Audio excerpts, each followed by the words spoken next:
ni umukino wakomeje kuvugisha abantu benshi cyane ku mbuga nkoranyambaga ndetse wagarutswe mu bitangazamakuru bigiye bitandukanye. Ni umukino w'ishyiraniro ekipe ya APR Football Club Giant ifitanye na ekipe ya Gasogi United ku isaha y'isamo ya kuri uyu wa gatandatu. Ni umukino uri buze gukurikira umukino wa Sport iraza kuba yakemo Bugesera Football Club yari mu karere ka Bugesera. Ni umukino uraza kuba kuri stade ya Kigali Pere ku isaha y'isa 9 nyuma y'umukino haze gusozwa nyine n'ibirori bikomeye cyane. Umunsi uraza gusozwa n'umukino w'ishyiraniro ekipe ya APR Football Club iraza kuba yakiyemo Gasogi United.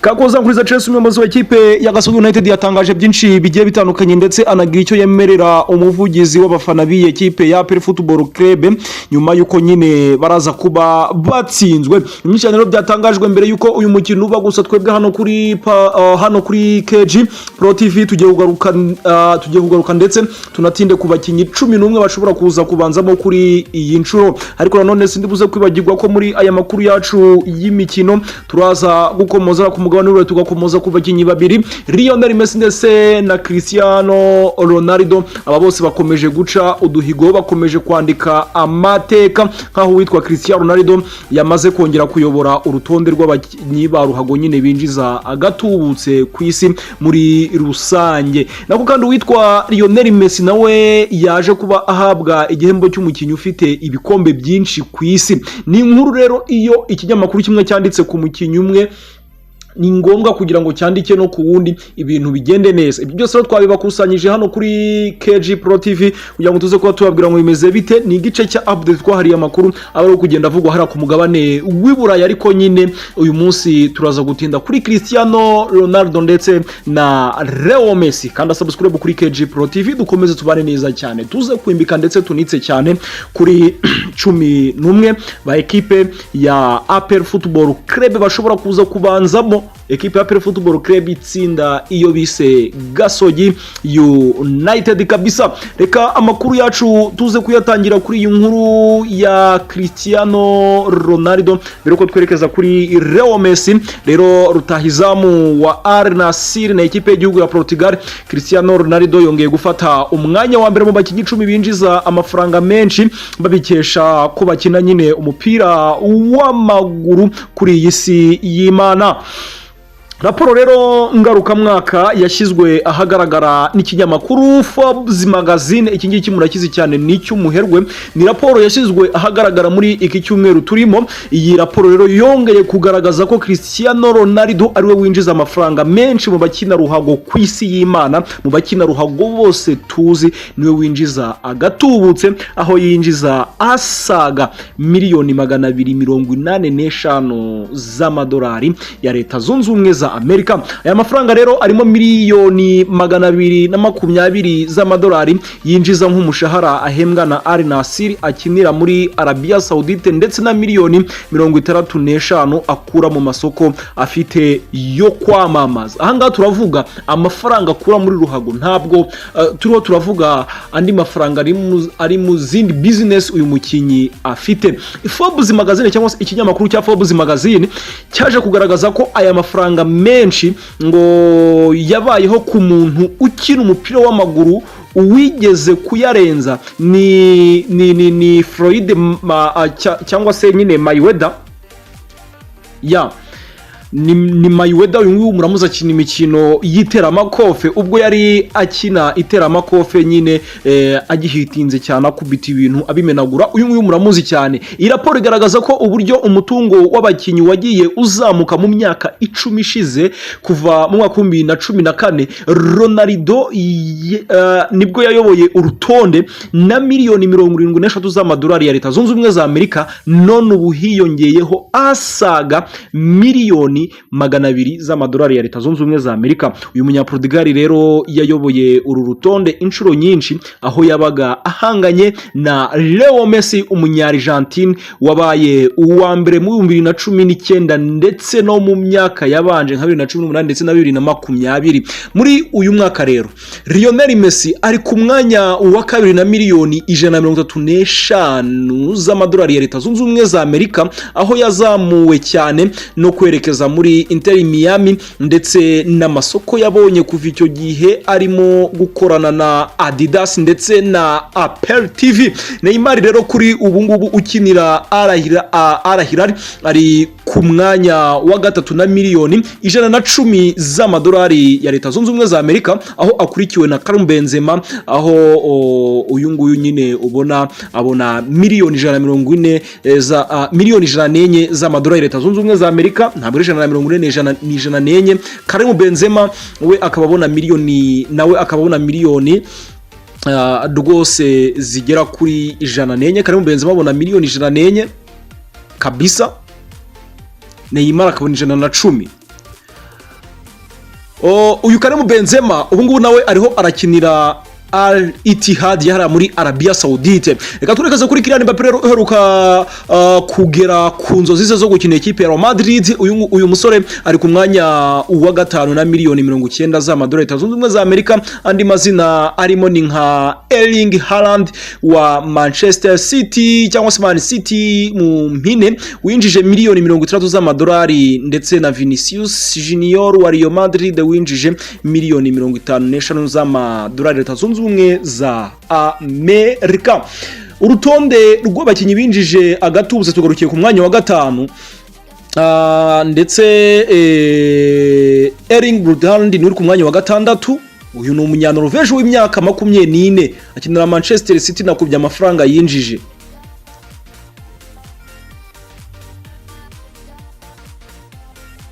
Aho uyu musore aya mafaranga yagiye yinjiza mu byiciro bigiye bitandukanye, nkuko tubikesha ikinyamakuru cya Forbes magazine kitubwira ko Erling Haaland izi miliyoni 30 batubwira uburyo yazinjijemo.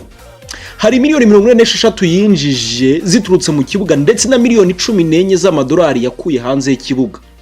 Nitujya kuri Vinicius Junior wa karindwi, uyu munyabrazil w'imyaka 24 ukinira Real Madrid yinjije miliyoni 55 rwose, aho miliyoni 40 zavuye mu kibuga cyangwa se nk'umushahara ahembwa akina, naho miliyoni 15 z'amadolari yazikuye hanze mu kibuga. Hari Mohamed Salah, uyu ni umunyafrika, ni umunyamisiri w'imyaka 32 y'amavuko ukinira Liverpool, ubu ngubu akaba nyine ari ku mwanya wa 8 w'abinjiza agatubutse mu isi mu bakinyi, aho yinjije miliyoni 53. Muri izo miliyoni 53 harimo miliyoni 35 zo mu kibuga, ndetse na miliyoni 18 z'amadolari yakuye hanze y'ikibuga. Hari Sadio Mane nawe bakurikirana, ni umunyafrika n'umunyasenegal nawe w'imyaka 32 y'amavuko, mu kibuga yinjije miliyoni 52, mu kibuga yinjiza miliyoni 48 z'amadolari. Zindiho ndavuga si miliyoni z'amanyarwanda, ni miliyoni 48 z'amadolari yinjiza kuye mu kibuga hagati, ndetse na miliyoni 4 yakuye hanze y'ikibuga. Kevin De Bruyne umubirigi w'imyaka 33 ukina Manchester City rwose, uyu musore w'imyaka 33 ahembwa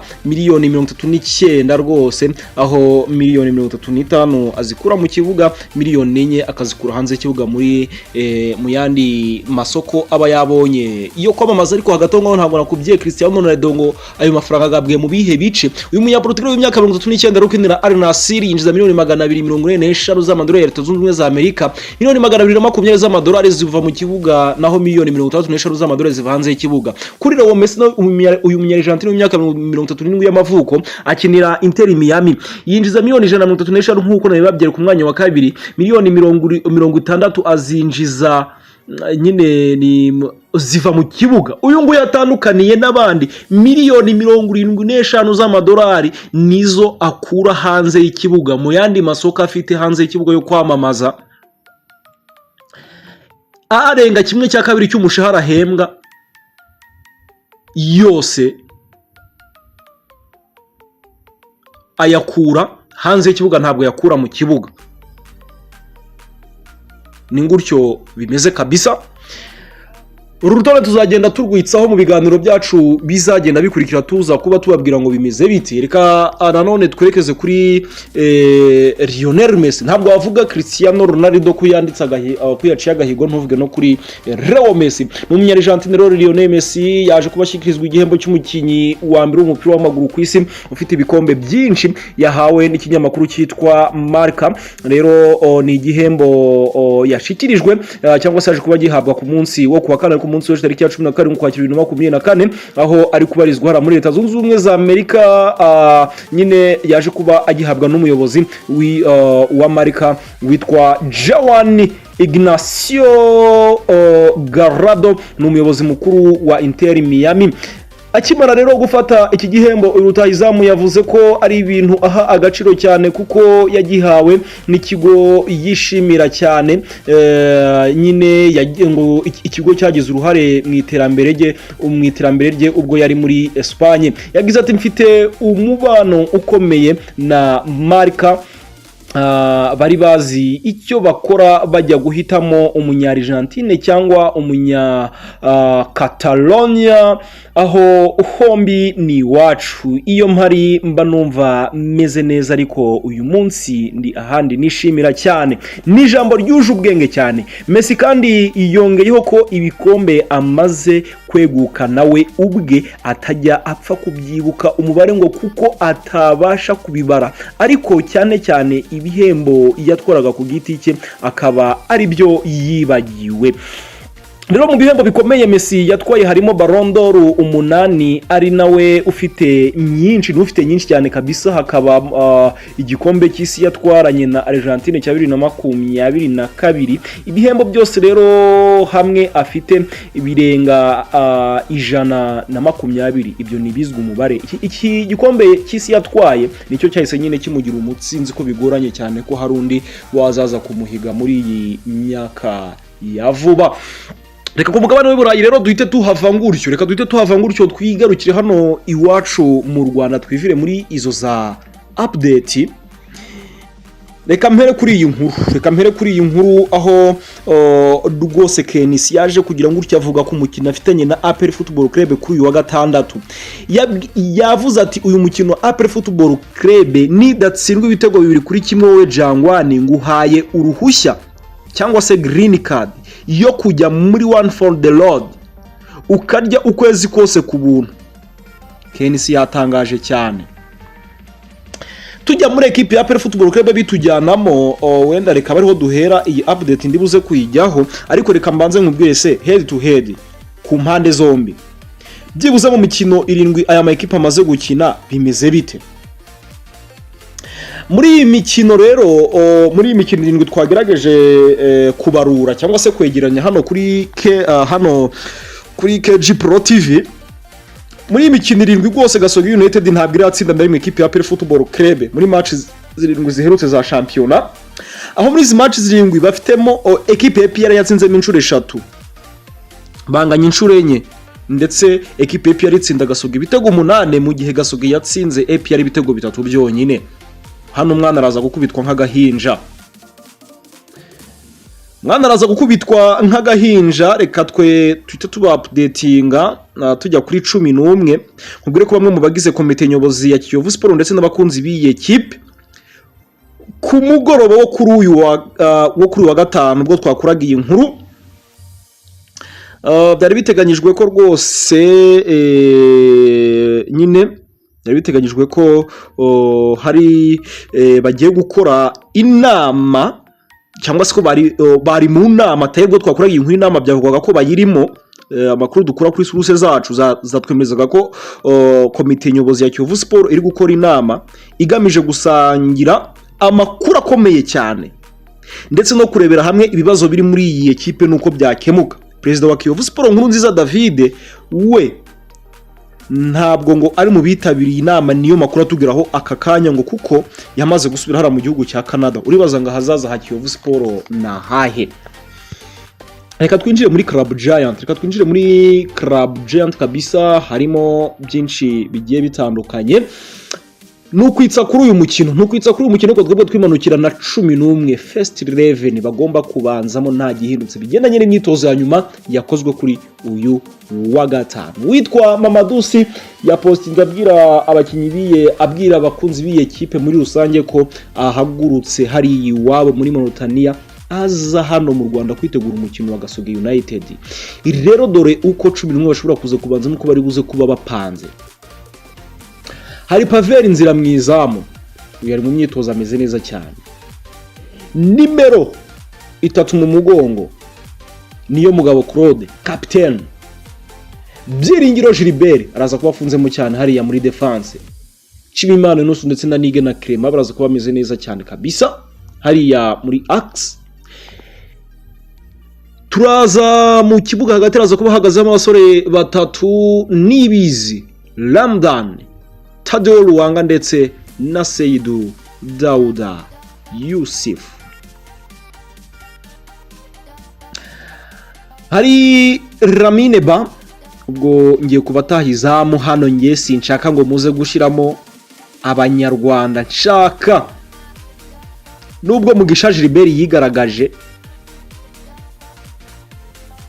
Mugisha Gilbert yarigaragaje muri ekipe y'u Rwanda Amavubi.